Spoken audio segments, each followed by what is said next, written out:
Hello explorers, thanks for joining us again and welcome back to another exciting and informative video on our YouTube channel. If you are joining us for the first time, I want to thank you for watching.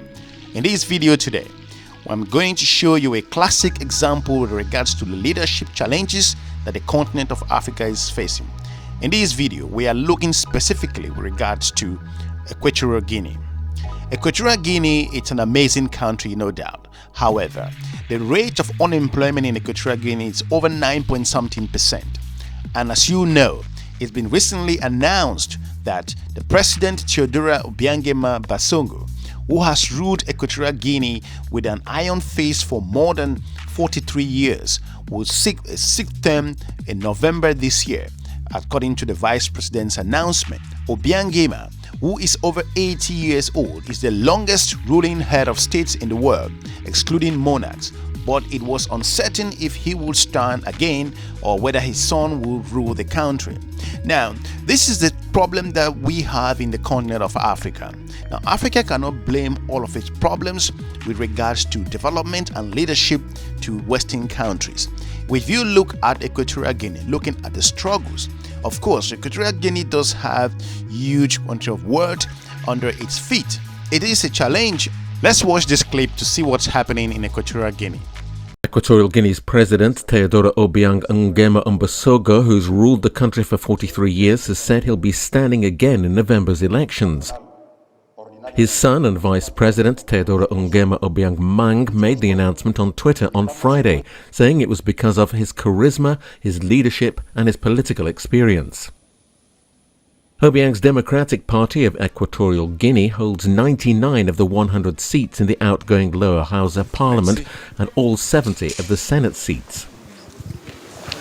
Over the years, the country has become increasingly dependent on oil and gas, which makes up around 75% of revenue, which is mostly in the hands of a small number of people. There had been speculation that Obiang's son may be selected as the party's candidate, but Friday's announcement confirmed the president would be seeking to extend his unrivaled rule.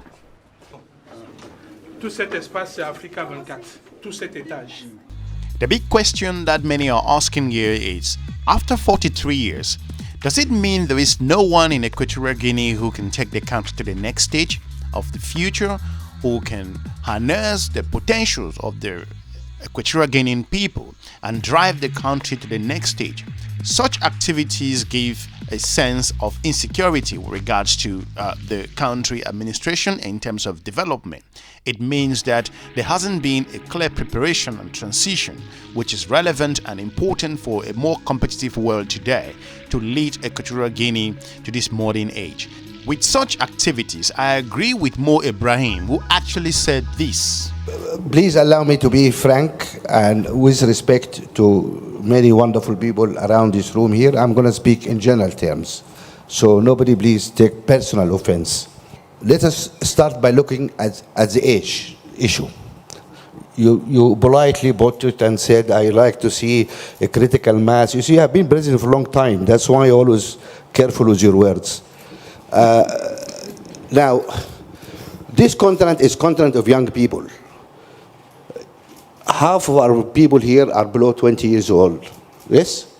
Look at the average age of our presidents. It's about 63, 64 years old.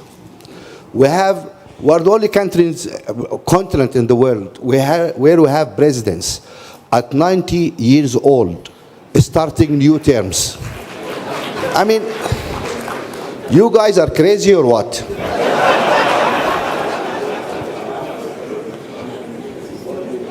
We've seen people in wheelchairs, unable to raise hands to standing for elections. This is a joke. Yes, you are right to laugh because the whole world is laughing at us. I always say, I mean, you look around you. You look, United States, an economy of $16 trillion. We, all of Africa, are less than $1 trillion. This is a $16 trillion economy, right? The most important country in the world, like it or not. Obama who happened to be half African anyway, become president when he's 46, 47 years old, he's president.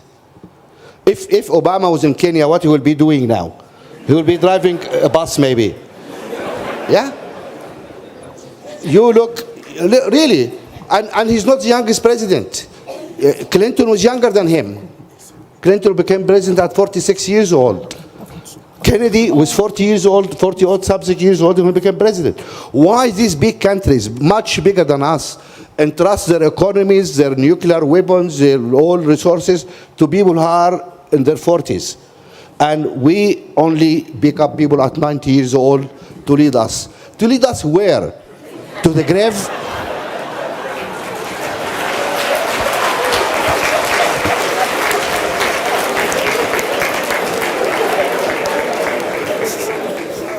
If you compare Equatorial Guinea with regards to Nigeria, Nigeria has been through a lot, but the country, despite its challenges and other things happening in the country, Nigeria has taken a huge step forward.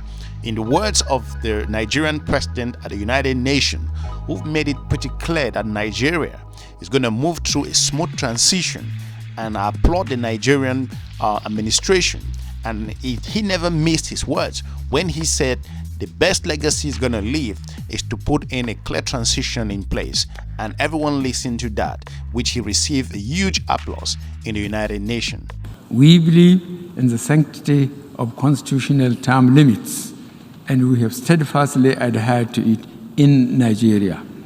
We have seen the corrosive impact on values when leaders elsewhere seek to change the rules to stay on power.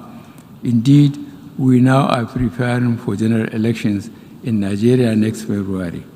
At the 78th Anga, there will be a new face at this podium speaking for Nigeria. Ours is a vast country, strengthened by its diversity and its common values of hard work, enduring faith, and a sense of community.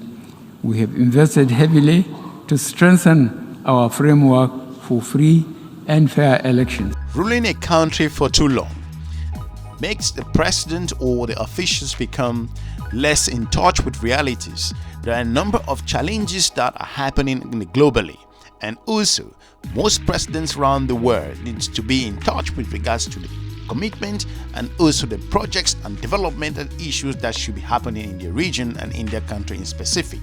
Now, Equatorial Guinea does have huge resources in place. However, the problem here is not about resources. The problem here is about continuation. And African countries, this is not just about Equatorial Guinea. This is across the region.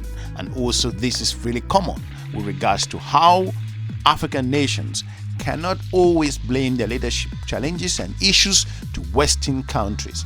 African nations need to sit back and really actually review themselves. Talking about peer review, according to the words of former South African president. But when have we sat down to say, now let us assess, no, you Thabo Mbeki, were president of South Africa for so long. Let's assess your performance. Did you provide this kind of leadership that is suitable for this Africa that we want? Where did you go wrong? We got the African peer review mechanism, which President Obasanjo can speak about. That's part of what it was supposed to do, so that we sit as peers to say, no, but the President, you are misbehaving. You are stealing public resources. You've accessed power in order to put money in your pocket. This is not the leadership we want. But we're not doing that sufficiently because we're afraid. We're afraid to speak frankly to one another about the wrong things that we're doing. If you feel that after 43 years, it's not enough for you to make some strategic changes and move your country to a different level, let us know in the comment section. If you feel that it is okay for one leader to rule for several years, despite the economic challenges facing this amazing African country? Let us know in the comment section. I want to thank you for watching. If you've been to Equatorial Guinea recently or you plan to travel there, let us know in the comment section as well. And you've been there already, let us know what your experience was. I want to thank you for watching. We encourage you to watch some of our informative video on our YouTube channel. We're looking forward to meeting you soon in our next episode. Have a good day. Bye-bye.